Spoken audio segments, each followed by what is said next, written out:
प्यारे बच्चों नमस्कार। 12th फिजिक्स वीडियो में आप सभी का स्वागत है। आज हम देखेंगे वैद्युत द्विध्रुव की परिभाषा। इलेक्ट्रिक डाइपोल परिभाषा क्या होता है, देखिए विद्युत द्विध्रुव की परिभाषा। ठीक है, तो परिभाषा क्या होता है कि जब हम दो आवेश रखते हैं, दो आवेश देखो, दो आवेश रखते हैं, दोनों अलग अलग, एक प्लस क्यू आवेश और एक माइनस क्यू आवेश।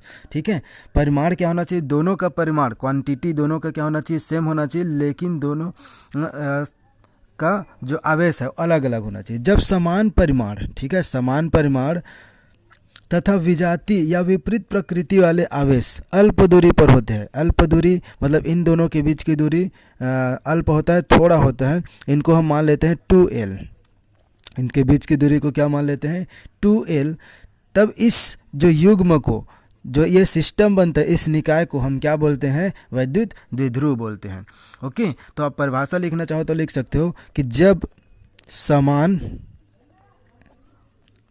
परिमाण तथा विजातीय या विपरीत प्रकृति वाले आवेश अल्प दूरी पर होते हैं तो आवेश के इस युग्म को विद्युत द्विध्रुव कहते हैं।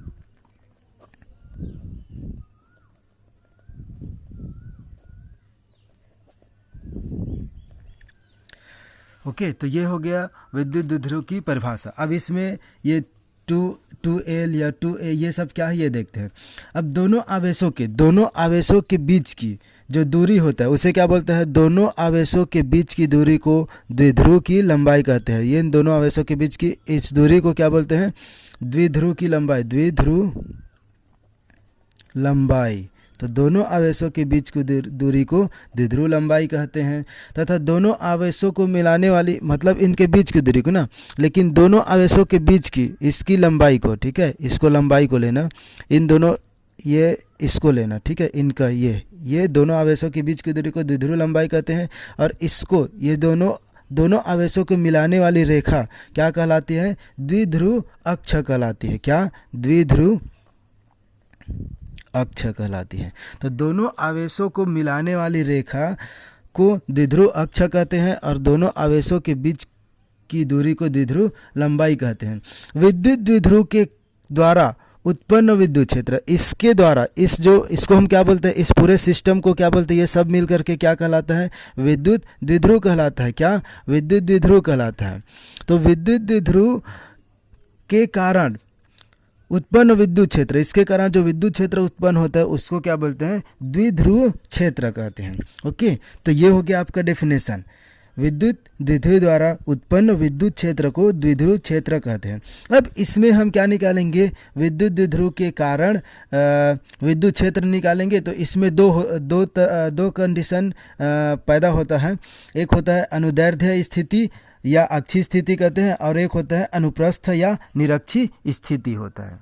अनुदैर्ध्य स्थिति क्या होता है, जब कोई बिंदु जिस पर विद्युत क्षेत्र ज्ञात करना होता है बढ़ाए गए द्विध्रुव अक्ष पर होता है, तो इस स्थिति में बिंदु को द्विध्रुव के सापेक्ष अनुदैर्ध्य स्थिति या अक्षीय स्थिति में कहा जाता है। जैसे कि क्या होता है कि बढ़ाए गए द्विध्रुव अक्ष पर कहता है, तो आपको परिभाषा पता है कि इस जो दोनों द्विध्रुव को मिलाने वाली रेखा को क्या बोला जाता है, द्विध्रुव अक्ष कहता है। तो इसी में बढ़ाए गए क्या बोला है, देखो परिभाषा कि बढ़ाए गए द्विध्रुव अक्ष पर होता है।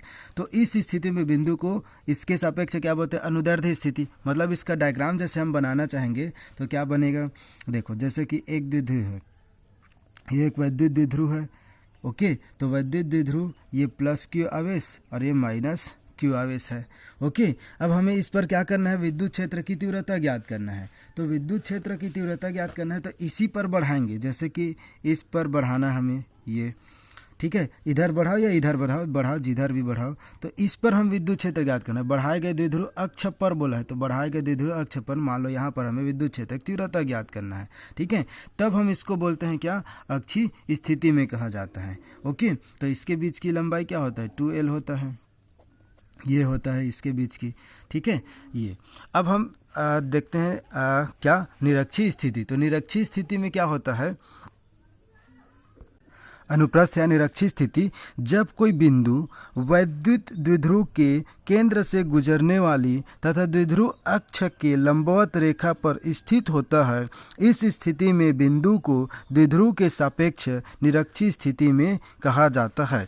मतलब निरक्षीय स्थिति क्या होता है, देखो एक हम क्या लेते हैं, वैद्युत द्विध्रुव लिए, ये एक वैद्युत द्विध्रुव है, प्लस क्यू माइनस क्यू, ये माइनस क्यू और एक प्लस क्यू इसलिए लिए। ठीक, ये एक वैद्युत द्विध्रुव है, इनके बीच की लंबाई क्या होता है, 2L होता है। अब इसके क्या बोला, केंद्र, इसके देखो द्विध्रुव के केंद्र से गुजरने वाली तथा द्विध्रुव अक्ष के लंबवत, इसका केंद्र ये होगा।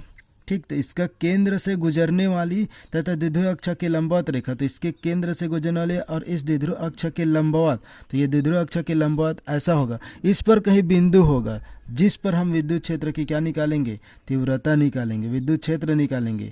ठीक है, तब इस टाइप का जो स्थिति, इस टाइप का जो केस बनता है उसको हम क्या बोलते हैं, निरक्षीय स्थिति। मतलब द्विध्रुव अक्ष से गुजरने, द्विध्रुव अक्ष के केंद्र से गुजरने वाली तथा इस द्विध्रुव अक्ष के लंबवत रेखा पर स्थित कहीं बिंदु होगा, उस पर हम विद्युत क्षेत्र निकालेंगे, इस बिंदु P पर विद्युत क्षेत्र निकालेंगे। तब इस स्थिति को क्या बोला जाता है, निरक्षीय स्थिति कहा जाता है। तो इन दोनों केस में हम विद्युत क्या निकालेंगे, अक्षीय स्थिति और निरक्षीय स्थिति में विद्युत क्षेत्र निकालेंगे।